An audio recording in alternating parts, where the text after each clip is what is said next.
In this exercise, we will learn the basic workflow after opening the document, and it will appear something like this.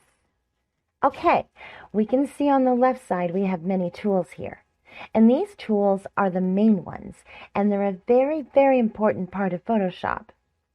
And here we can see a little arrow key. We can click on it to expand the tools in one column or in two columns. We can adjust it easily.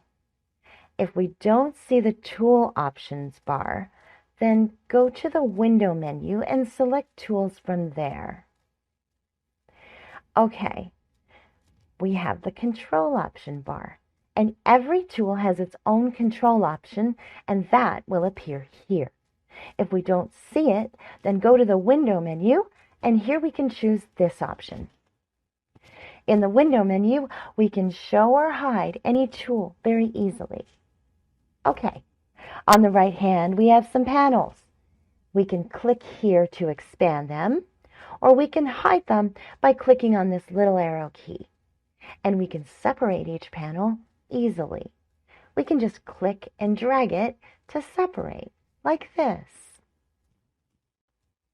And then we can move it back, something like this. You see, we can adjust each panel very easily. If we don't see layer options, then we can go to the Window menu and click on Layer to bring it forward. And here we have Color and Swatches panel. We can also separate them like this.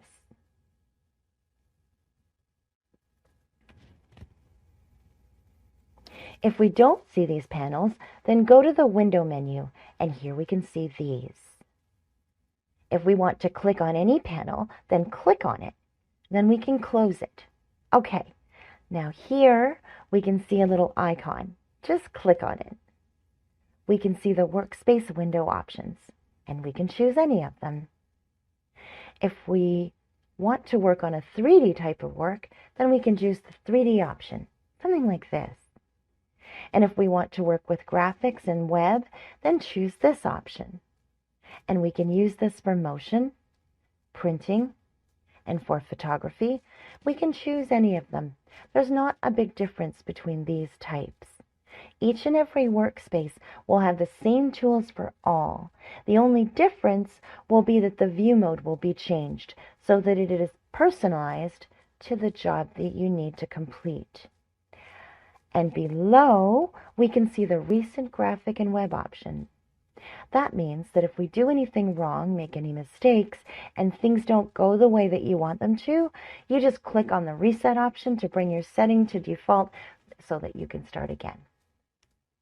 All right, now we have the menu bar, File, Edit, Image, Layer Window, and Help.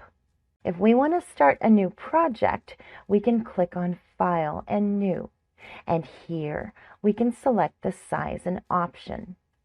Then click on Create to start a new project now. We can open a Photoshop or image file by clicking on Open.